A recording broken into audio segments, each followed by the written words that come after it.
বাংলার জনরবের পক্ষ থেকে আজকের এই প্রভাতী অনুষ্ঠানে আপনাদের সকলকে স্বাগত জানাচ্ছি।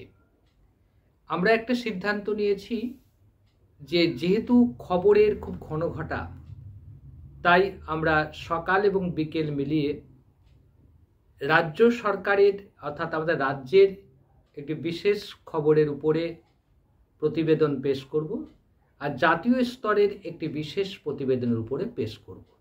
সকালে বা সন্ধ্যার মধ্যে যে কোনো একটা হতে পারে।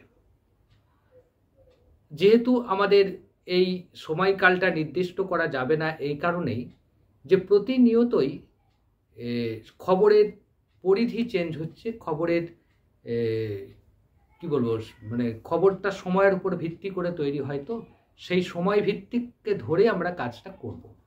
আপনাদের সকলের কাছে আমাদের অনুরোধ, আপনারা বেশি বেশি করে শেয়ার করবেন, সাবস্ক্রাইব করে আমাদের পাশে দাঁড়াবেন। আমরা নিরপেক্ষভাবে চলি, আমরা ডান দিকেও চলি না, বাম দিকেও চলি না। যা বলি সহজ কথা সরল ভাষায় বলি। সেজন্যেই আমরা সবার কাছে প্রিয় পাত্র হতে পারিনি। যে ভাবছে আমি তৃণমূল বিরোধী, সেই হয়তো কিছুদিন পরে বলবে না, এই তো আমাদেরই লোক। আবার যে বামপন্থীরা ভাবছে আমাদের লোক, সে হয়তো কিছুদিন পরে বলবে আমাদের লোক নয়, অন্যদের লোক। এটা শুনতে আমাদের ভালোই লাগে, খারাপ লাগে না, কারণ আমরা যে নিরপেক্ষতা অর্জন করতে পেরেছি এ থেকে তা স্পষ্টভাবে ধরা পড়ে। আপনারা জানেন যে ওয়াকফ সম্পত্তি নিয়ে মোদী সরকার খুব চিন্তার মধ্যে আছে, চাপের মধ্যে আছে। সংশোধিত ওয়াকফ আইন যেটা 2025 সালে যেটা পাশ করা হয়েছে, 3রা এপ্রিল যেটা রাষ্ট্রপতি স্বাক্ষর করার মধ্য দিয়ে যেটা বিলটা আইনে পরিণত হয়েছে, সেই আইনটা এখন সুপ্রিম কোর্টে তার বৈধতাকে চ্যালেঞ্জ করা হয়েছে। সুপ্রিম কোর্টে শুনানি শেষ হয়ে গেছে। যে কোনো দিন এই মামলার রায় বের হতে পারে। এই সংশোধিত আইনটা কতটা সংবিধান সম্মত সেটা বিচার করছে সুপ্রিম কোর্ট। এই আইনের মধ্যে কোন কোন ধারাগুলি সংবিধান বিরোধী বা এদেশের মুসলমানদের স্বার্থ রক্ষায় বিরোধী, সংখ্যালঘুদের স্বার্থ রক্ষায় বিরোধী, সেটাও বিচার্য বিষয় হচ্ছে সুপ্রিম কোর্টের। যেহেতু সুপ্রিম কোর্ট বিষয়টি নিয়ে শুনানি শেষ করেছে, সেহেতু সুপ্রিম কোর্ট এই মামলার রায় দেবে। এখন গরমের ছুটি পড়ে গেছে সুপ্রিম কোর্টে। প্রধান বিচারপতি 26শে মে থেকে 1 জুন অর্থাৎ 30শে জুন বা 31শে জুন পর্যন্ত তিনি 1 জুন যেহেতু পড়ছে রবিবার, স্বাভাবিকভাবে রবিবারে তো সুপ্রিম কোর্ট খোলা থাকবে না, তো 31শে মে বা 30শে মে পর্যন্ত তিনি সুপ্রিম কোর্টে যাবেন। সুতরাং আশা করা যাচ্ছে যে এই কদিনের মধ্যে, আজকে আমি যখন ভিডিও করছি সেটা হচ্ছে 29 তারিখ, আজকে যখন আপনারা এটা দেখবেন সেটা হচ্ছে 30 তারিখে। 30 তারিখে আপনারা অনুষ্ঠানটা দেখবেন। স্বাভাবিকভাবেই এই 30 তারিখ, আজকে শুক্রবার ও কালকেই দুদিনের মধ্যেই সিদ্ধান্ত হবে যে এই রায়টা দেয়া হবে কি হবে না। যদি এই দুদিনের মধ্যে রায় না দেওয়া হয়, তাহলে মনে করা হচ্ছে সেই জুলাই মাসের 13 তারিখের পর যখন সুপ্রিম কোর্ট খুলবে গরমের ছুটি কাটিয়ে, তারপরে রায়টা দেওয়া হতে পারে। প্রশ্ন উঠছে যে সুপ্রিম কোর্ট কি রায় দেবে আর কি রায় দেবে না, সেটা এক্ষুনি বলা সম্ভব নয়, বা এটা বলাটা আমাদের পক্ষে সম্ভব নয়। কিন্তু সুপ্রিম কোর্ট কতগুলো নির্দেশিকা, কতগুলো অনুমান, কতগুলো পর্যবেক্ষণ দিয়েছে। এরই মাঝে উত্তরাখণ্ড সরকার একটা দরগা ভেঙে দিয়েছে। অর্থাৎ সুপ্রিম কোর্ট যে স্থিত অবস্থা বজায় রাখতে বলেছিল, যে এই আইনকে এক্ষুনি কার্যকর করা যাবে না বলেছিল, সেই আইনকে কার্যকর করে উত্তরাখণ্ডে একটা মাজার ভেঙে দিয়েছে, মানে বুলডোজার দিয়ে ভেঙে দিয়েছে। আমরা এটাও জানি যে উত্তরপ্রদেশের যোগী সরকার একই রকমভাবে বেশ কয়েকটা মসজিদ এবং মাদ্রাসার উপর আঘাত এনেছে এবং কবরস্থানগুলোর উপরও আঘাত এসেছে। অর্থাৎ সুপ্রিম কোর্টের নির্দেশকেও এই দুই সরকার মানছে না, বিজেপি সরকার মানছে না, এই অভিযোগটা ইতিমধ্যে সুপ্রিম কোর্টে গেছে। এবং সুপ্রিম কোর্ট ইতিমধ্যেই উত্তরাখণ্ড সরকারের বেশ কয়েকজন অফিসারকে শোকজ করেছে। কেন সুপ্রিম কোর্টের নির্দেশ মানা হয়নি? এটা যেমন আছে, সুপ্রিম কোর্ট যেমন সাংবিধানিক রক্ষাকর্তা হিসাবে তারা যেমন অগ্রণী ভূমিকা পালন করছে ওয়াকাফ সম্পত্তির এই নির্দেশিকার উপর যাতে কার্যকরী হয়, একই রকমভাবে ওয়াকাফ সম্পত্তি নিয়ে আন্দোলনের পথে যাচ্ছে মুসলিমরা। এটা আমরা আগেই খবর করেছি।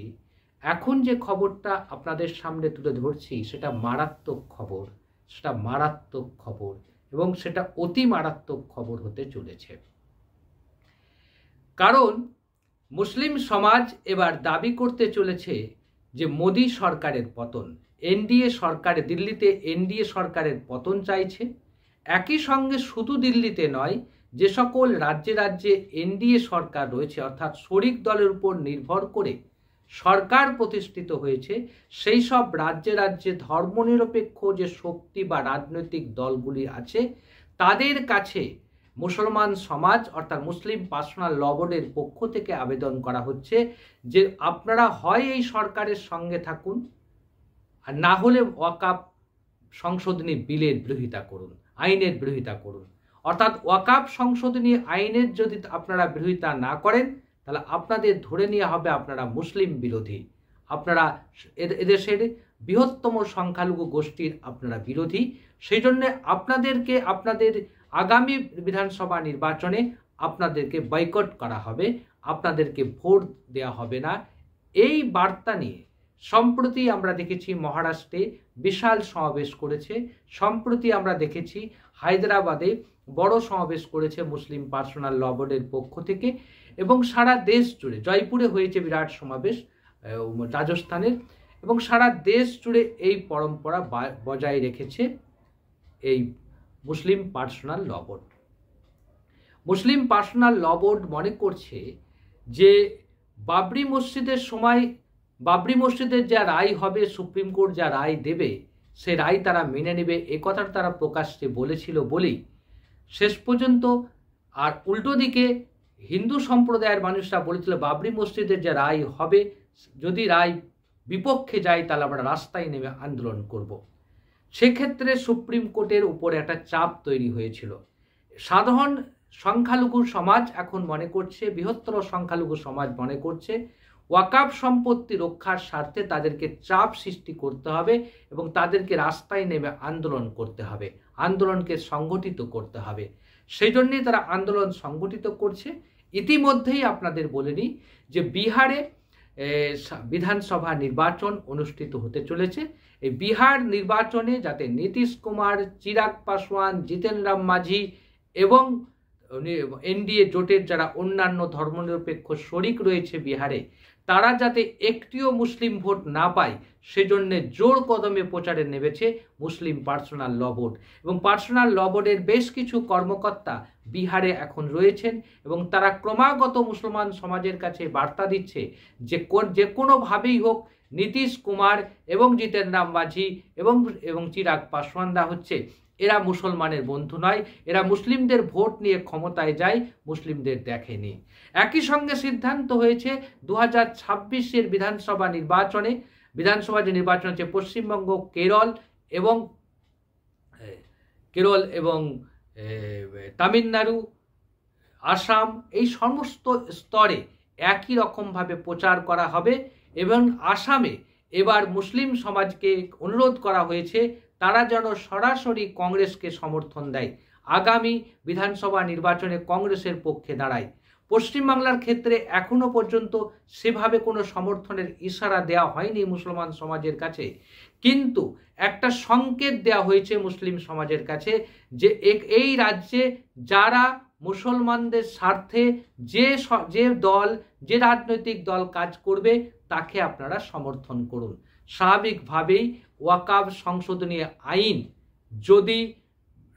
যদি মুসলমানদের বিরুদ্ধে যায়, ওয়াকাফ সংশোধিত আইন যদি চালু করে দেয়, ওয়াকাফ সংশোধনী আইন বিনা সংশোধনীতে যদি সুপ্রিম কোর্ট রেখে দেয়, পাশ করে দেয় সুপ্রিম কোর্ট যদি মনে করে এই আইনটা সর্বত্রভাবে সাংবিধানিক আইন, তারপরেও মুসলমানরা যে আন্দোলন করবে এ কথাটা দৃঢ়তার সঙ্গে তারা বলেছে এই সম্পত্তি আমাদের নিজের সম্পত্তি, আমাদের পারিবারিক সম্পত্তি এবং এটা আমরা আল্লাহর সম্পত্তি, অর্থাৎ আল্লাহর সম্পত্তি রক্ষার্থে আমরা রাস্তায় নেমে আন্দোলন করব যতক্ষণ না এই আইন প্রত্যাহার করা হচ্ছে।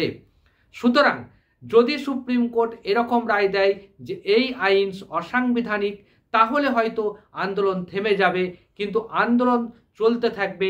যদি সংবিধান সম্মত আইন হয় তারপরেও মুসলিম সমাজ রাস্তায় থেকে আন্দোলন করবে।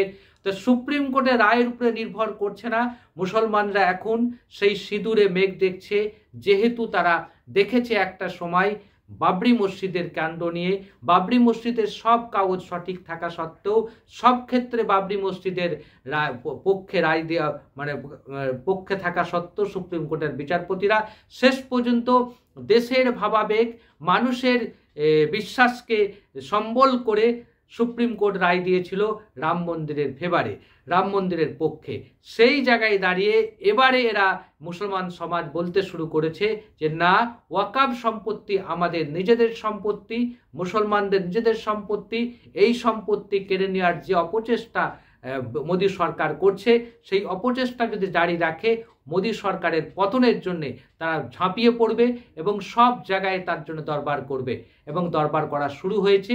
বিহার নির্বাচনে যদি মোদী সরকার বা বিজেপি যদি সরকার করতে না পারে, তাহলে মনে রাখবেন এই ওয়াকাফ সংশোধিত আইন একটা বড় ইস্যু হয়ে দাঁড়াবে গোটা দেশের সামনে। এবং আগামী বছর 2026-এ বাংলা, আসাম, কেরলে যেমন তামিলনাড়ুতে যেমন নির্বাচন আছে, 2027-এ নির্বাচন আছে উত্তরপ্রদেশ, উত্তরাখণ্ড, এইসব দেশ, এই রাজ্যগুলোতে। ফলে একটা বিরাট সংকটের মধ্যে পড়তে চলেছে মোদী সরকার, সে নিয়ে কোনো সংশয় নেই। আপনারা কি ভাবছেন যে সুপ্রিম কোর্ট বা ওয়াকাফ সংশোধিত আইনের পক্ষে রায় দেবে, নাকি ওয়াকাফ সংশোধিত আইন বাতিল করে দেবে? আপনারা কি ভাবছেন সংখ্যালঘু সমাজে যে রাস্তায় নেমে আন্দোলনের ডাক দিয়েছে, এটা কতটা সিদ্ধান্ত, কতটা সঠিক না বেঠিক? আপনাদের মতামতের প্রত্যাশা রইলাম। আজ এই পর্যন্ত, আবারও দেখা।